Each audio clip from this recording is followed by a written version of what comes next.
Welcome back to Hurley's Hobbies. Now, before I put the next ribs on, I want to put this back F3 on first, and F2 goes here. I want to put a before I put F3 on, I want to put a line down through here, a square line, to make sure when I put F2 in, it's square and straight. That's what I'm going to do now. Get my pencil.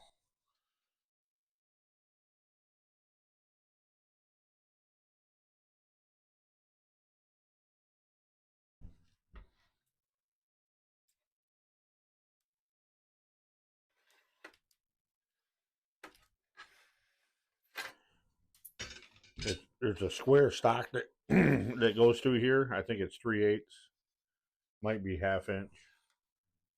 Let's see.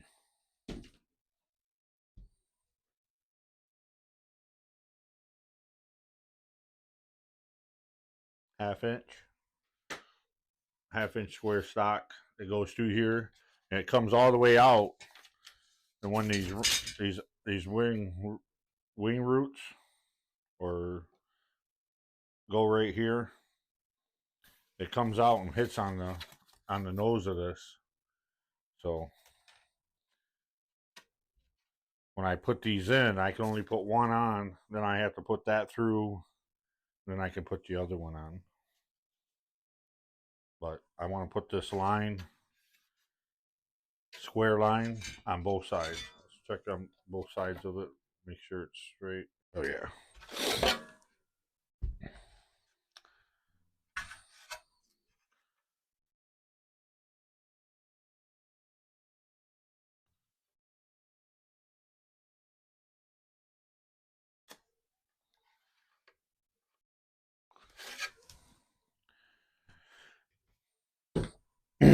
So I got that line on there.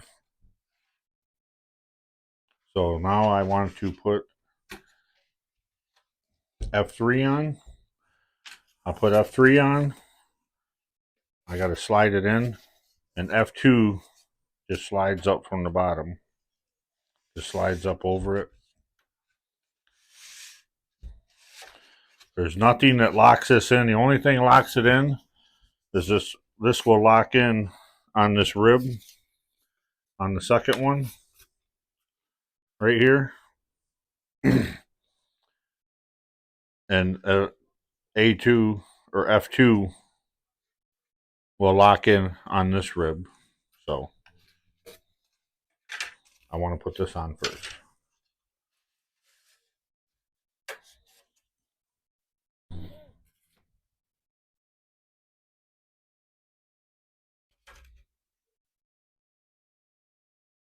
And this does have a spot that locks in. It goes in on top of this groove right here and locks in up there. So, and butts against this.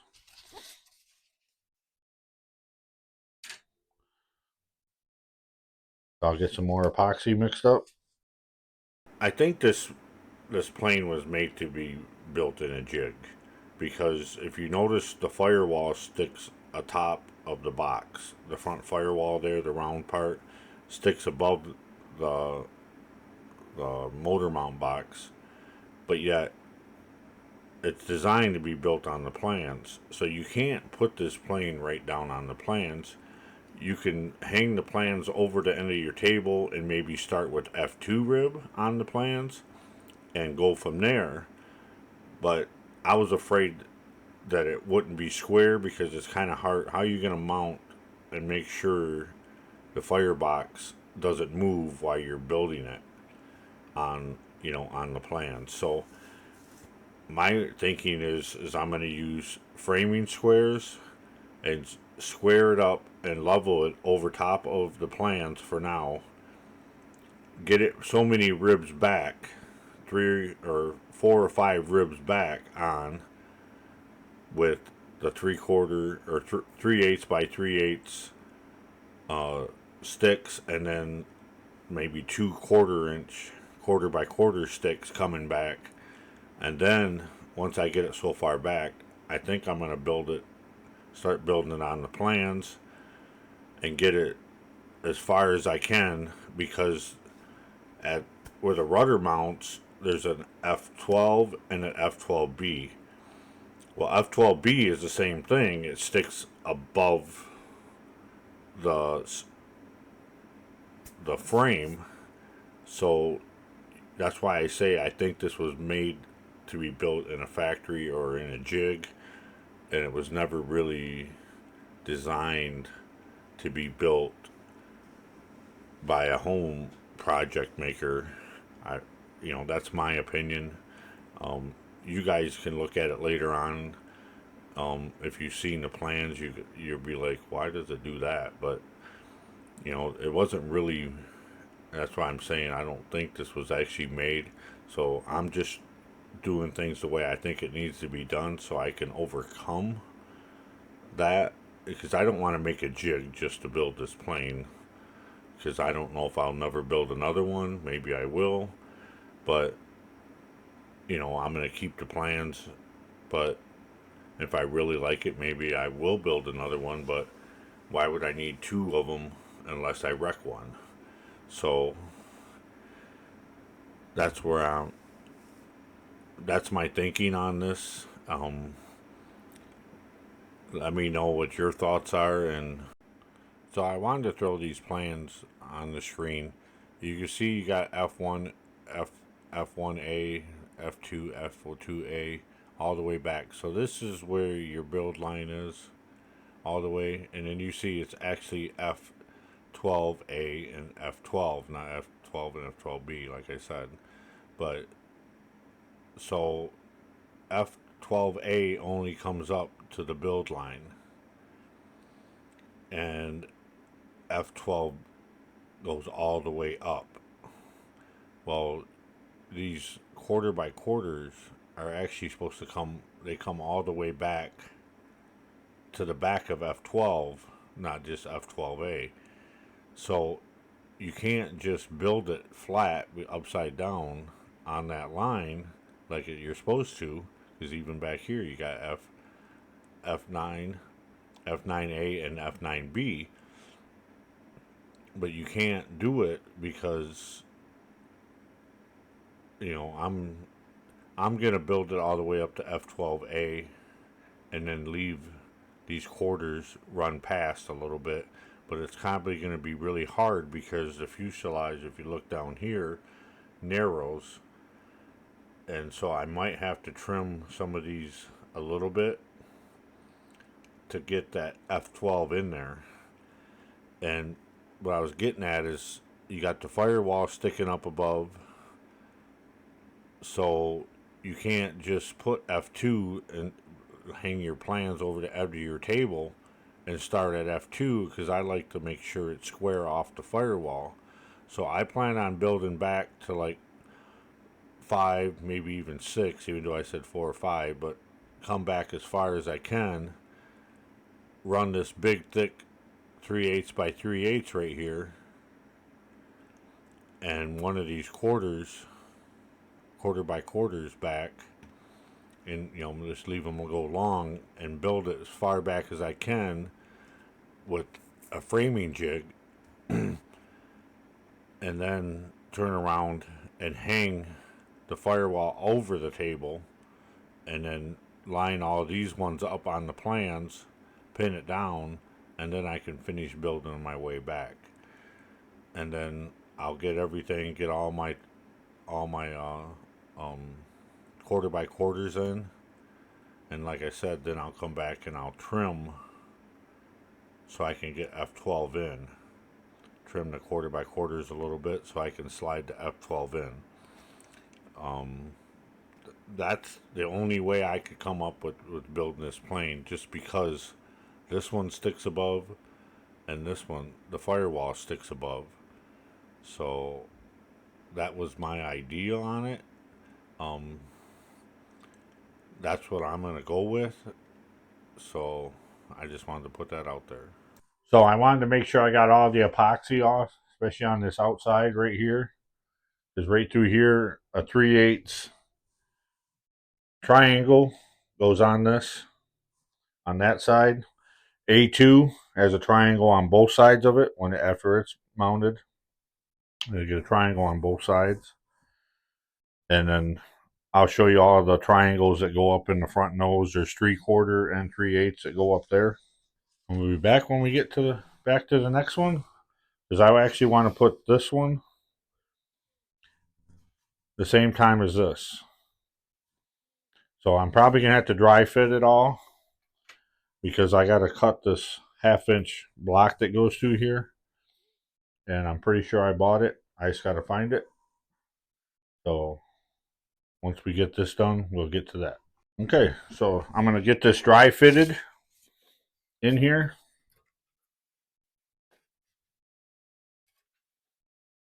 So I can get my measurement for my 1/2 inch stock here. Remember, I got my line I drew on there. Try to get it close to it.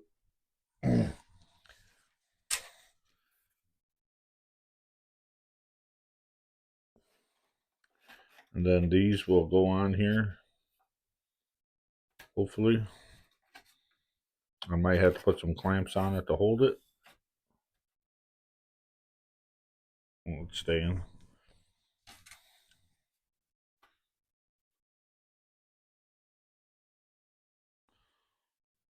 Okay.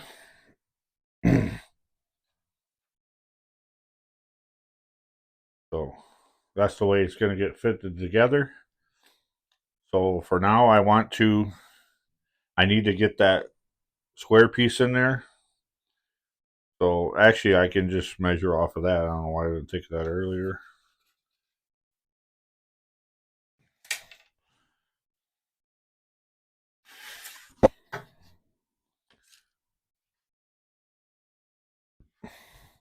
So I can measure in between these two, see what that is. So then I can cut my 1/2 inch square stock to go in there.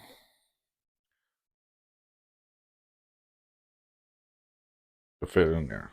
So we'll get that and get that cut.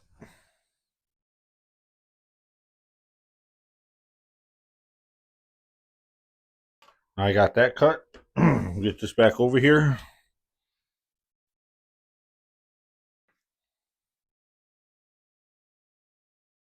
I want to get this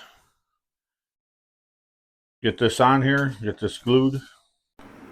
So I didn't bring the camera in any closer because I have a tendency of moving the project, because this is a big plane out of frame, and I'm only dealing with 5-minute epoxy. I don't have no 15-minute epoxy right now. I don't have any 30-minute epoxy. I forgot to plan ahead for that. So I'm just trying to, I don't have time to maneuver the camera around, and if I accidentally take it out of shot. So that's why the camera is so far away, and you're gonna see that, this is as close as I really get.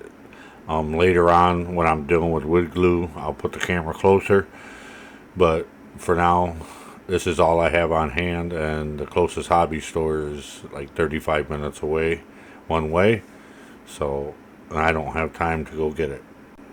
Let's listen to some music.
Alright, I got the clamps off.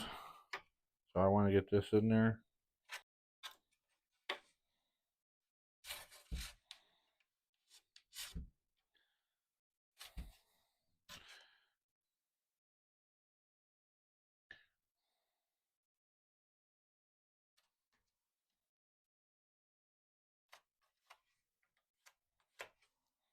Mark both sides.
All right, well, that's going to do it for tonight.